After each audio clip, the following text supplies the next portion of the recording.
स्वागत है।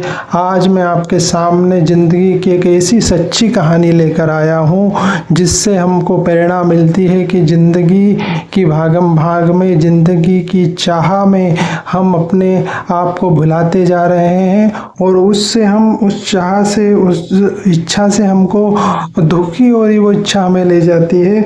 तो कैसे हम उसकी भागम भाग की दौड़ से, उस चाह से थोड़ा विश्राम लें, इस कहानी से हमको ये प्रेरणा मिलती है। तो आइए मेरे साथियों, बड़े धैर्य से, बड़ी शांति से इस कहानी को सुनिए।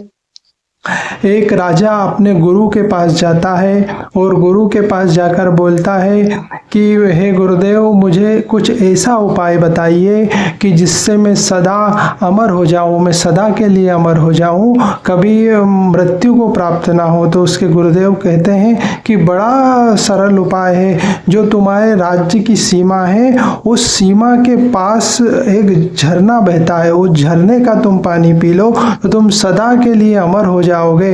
तो वो राजा गुरु की आज्ञा लेकर उस झरने की ओर चल पड़ता है और अपने राज्य की सीमा के अंतिम छोर पर पहुंचकर उस झरने को वो ढूंढ लेता है और उस झरने के पास जाकर वो जैसे ही पानी पीने लगता है, चारों ओर से आवाज आने लगती है कि जरा ठहरो, जरा रुक जाओ, हमारी बात सुन लो, फिर पानी पी लेना, इतनी भी क्या जल्दी है। तो राजा पीछे मुड़ के देखता है, वो देखता है कि उसके चारों ओर बूढ़े और कुरूप व्यक्तियों की भीड़ लगी हुई है। उन व्यक्तियों में से कुछ कुरूप हैं, कुछ वृद्ध हैं, कोई रोगग्रस्त है। उन सबको देखकर राजा की आंखें फटी रह जाती है।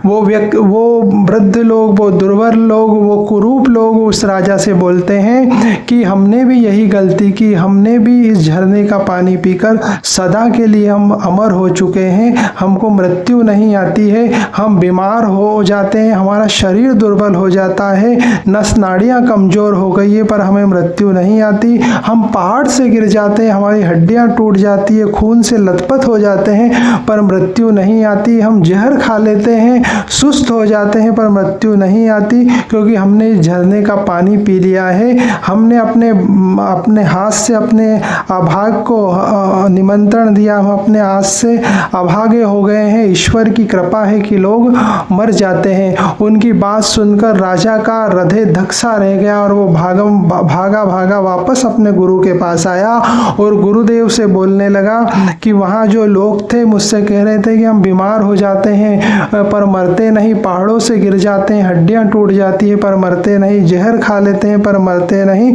क्योंकि हमने इस झरने का पानी पी लिया है, हम सदा के लिए अमर हो चुके हैं। तो गुरुदेव ने कहा, राजा, तुम्हारी राज्य की सीमा के अंतिम छोर पर जो पहाड़ी है उसके पास एक जंगल है, उसमें जो वृक्ष है और उन वृक्षों में जो फल लगे, उन फलों को तुम खा लो, तुम सदा के लिए जवान हो जाओगे, कभी वृद्ध ना होगे। तो राजा फिर से अपनी राज्य की सीमाओं के अंतिम छोर पर बड़ी पहाड़ी पर जाता है और उस जंगल को ढूंढ लेता है और वो जैसे ही उस जंगल के वृक्ष के फल को तोड़ने लगता है, चारों ओर से आवाज आती है कि रुक जाओ, जरा ठहर जाओ, इतनी भी क्या जल्दी, हमारी बात सुन लो। तो राजा फिर पीछे मुड़कर देखता है तो वो देखता है कि सारे जवान लोगों की भीड़ उसकी ओर आ रही है। वो सारे लोग जवान हैं पर उनके चेहरों पे दुख और चिंता छाई हुई है। वो जवानों की भीड़ कहती है कि हमने भी इस जंगल के वृक्ष खाकर गलती कर दी, क्योंकि हम भी सदा जवान होना चाहते हैं। हम सैकड़ों वर्षों से, हजारों वर्षों से जवान हैं, कभी वृद्ध नहीं होते। परमात्मा की कृपा है कि लोग वृद्ध हो जाते हैं, क्योंकि हम जवानी के सुख से ऊब चुके हैं, दिन रात वही दोहरा रहे हैं, हर दिन वही दोहरा रहे हैं। हमको सैकड़ों साल हो गए, किसी को हजारों साल हो गए, उसी सुख को वो दोहरा रहे हैं। आज ये सारे सुख हमारे लिए दुख बन गए हैं। परमात्मा की कृपा है कि लोग बूढ़े हो जाते हैं। मेरे साथियों, राजा उनकी इस बात सुनकर उसका मन धक्सा रह जाता है कि जब इस कहानी से हमें, और वो राजा वापस आ जाता है अपने महल में। इस कहानी से हमको प्रेरणा मिलती है कि जब किसी भी सुख की बार बार पुनरावृत्ति होती है तो हर सुख दुख में बदल जाता है। जैसे किसी को रसगुल्ला खाना बहुत पसंद है और वो रोज ही रसगुल्ला खाता रहेगा तो एक दिन कितने दिन वो रसगुल्ला खाएगा? 1 दिन, 2 दिन, 1 साल, 2 साल, एक बार तो ऐसा आएगा कि वो रसगुल्ले से ऊब जाएगा, उसकी ओर देखाएगा भी नहीं, वो भाग जाएगा। तो कहने का तात्पर्य है कि जब जब सुख की बार बार पुनरावृत्ति होती है तो वो दुख में बदल जाता है। जैसे हमको हमारा सुखी जीवन हमको दे दिया जाए, रोज हम होटलों में जाएं, रोज पार्टियां करें, रोज क्लबों में जाएं, रोज अच्छा अच्छा भोजन करें, ये सारी दिनचर्या हमें दे दी जाए, और ये दिनचर्या हम कब तक कर पाएंगे? 1 साल कर पाएंगे, 2 साल कर पाएंगे, 10 साल कर पाएंगे, 25 साल कर पाएंगे, 50 साल कर पाएंगे, 100 साल कर पाएंगे? रोज रोज वही करेंगे, रोज होटलों में जाना, रोज खाना खाना, रोज पार्टियां करना, रोज क्लबों में जाना, रोज एंजॉय करना, कितने साल तक करोगे आप? 10 साल, 20 साल, 50 साल, 100 साल, एक दिन तो आप ऊब जाओगे। इसलिए कहानी का सार है कि सारे दुख एक दिन, सारे सुख एक दिन दुख में बदल जाते हैं जब वो बार बार पुनरावृत्त होते हैं। सुख, जब तक सुख लगते हैं तब तक उनमें नवीनता है। तो मेरे प्यारे साथियों, इस कहानी से हमें प्रेरणा मिलती है कि सारे सुखों की चाह जो है हमको दुख की ओर ले जाती है।